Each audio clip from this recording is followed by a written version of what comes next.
Notre performance ce soir sera assurée par Eva Darlan avec un extrait de son spectacle Divin Divan au Théâtre des Mathurins depuis le 24 octobre jusqu'à ce que mort s'en suive. Alors, quand j'ai vu ce spectacle, je me suis dit, c'est vraiment pas une publicité pour la psychanalyse. Quand on a vu ça, on veut plus.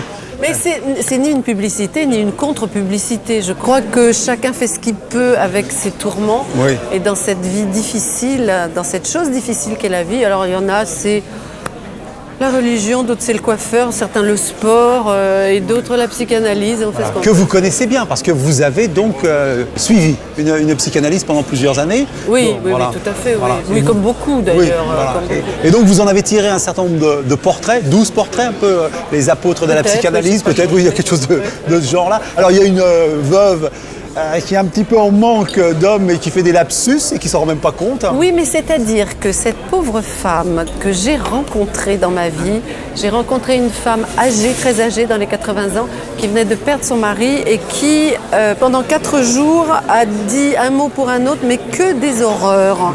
Que des horreurs. C'est-à-dire qu'au lieu de dire vite, elle disait bite. Que des horreurs tout le temps. Et ça nous a tellement décontenancés qu'on ne lui a pas dit. Oui, et au bout de 4 jours, ça a été terminé. Ouais. Donc c'était un traumatisme passager, léger, mais qui a donné ça au résultat assez étrange. Oui, qui est formidable, qui est formidablement drôle. Alors il y a des mamans inquiètes, bien évidemment, qui amènent leur enfant pour presque rien, j'allais dire. Oui, enfin surtout c'est elles qui devraient se soigner quand même, qui sont des mères possessives. Voilà, mère possessive, névrosée. Alors bien sûr, il y a cette espèce de saisissement qu'ont beaucoup d'analysés, de s'apercevoir qu'en fin de compte, dès que le psychanalyste a refait son appartement, l'analyse est terminée, c'est-à-dire l'impression d'avoir donné de l'argent pour... C'est-à-dire qu'effectivement, chez mon analyste à moi, un jour j'arrive et je vois le plafond, il y avait un très joli ciel en trompe-l'œil, avec des nuages, des oiseaux, etc. Et je me suis dit...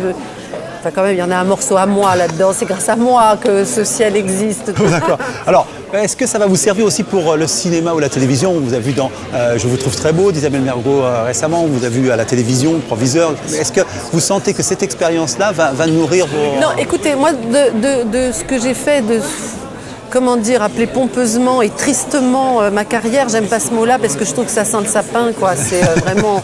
On fait le bilan, on se retourne et que c'est comme si c'était fini. Non, voyons devant. Voyons devant. Donc, si vous voulez, de tout ce que j'ai fait, il n'y a jamais eu une chose qui a déclenché une autre. C'est l'accumulation des choses qui a fait que.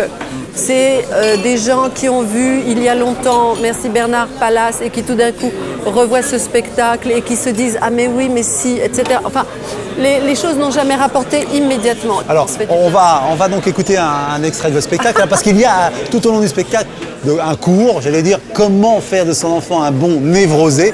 Et vous allez nous expliquer. Eva Darlan, si vous voulez bien, jeunes gens, nous écouter. Bien sûr. Alors, comment faire un bon névrosé? Alors, pour faire un bon névrosé, prenez un enfant, le vôtre. De préférence, prenez-le, si possible, dès la naissance. Plus vous commencerez tôt, meilleur sera le résultat. Alors, dès la naissance, couvez-le sans arrêt. Ne le lâchez surtout pas. Interdisez que d'autres l'approchent. Sa maman est la personne dont il a le plus besoin. Devant l'enfant, dites à votre mari que désormais, vous n'avez plus besoin de lui, car c'est votre petit qui a donné un sens à votre vie. N'hésitez pas à renvoyer les nounous à la moindre peccadille. De toute façon, elles sont toutes plus lamentables les unes que les autres, chérie.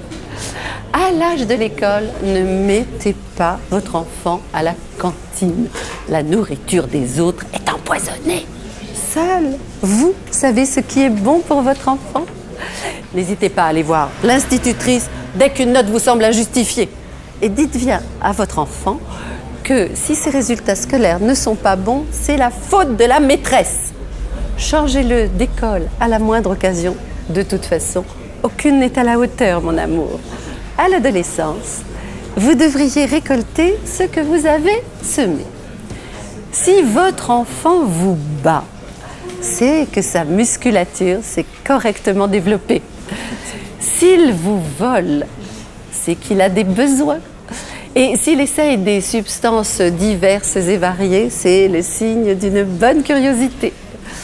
Et si à l'âge adulte, vous le retrouvez à la une des journaux dans la rubrique Crimes et délits, dites-vous bien que vous n'avez rien à vous reprocher. Découpez sa photo et collez-la dans ce joli album acheté pour cette occasion. Bonsoir. C'était donc un extrait de Divan que vous pourrez retrouver au Théâtre des Mathurins depuis le 24 octobre jusqu'à plus soif. Jusqu'à plus soif. Jusqu'à plus soif. Nous, on va boire un verre. En tout cas, Merci Daniel. Merci beaucoup pour cette leçon de névrose. J'espère que tout le monde a pris des notes et va nous fabriquer de jolis petits névrosés. Voilà.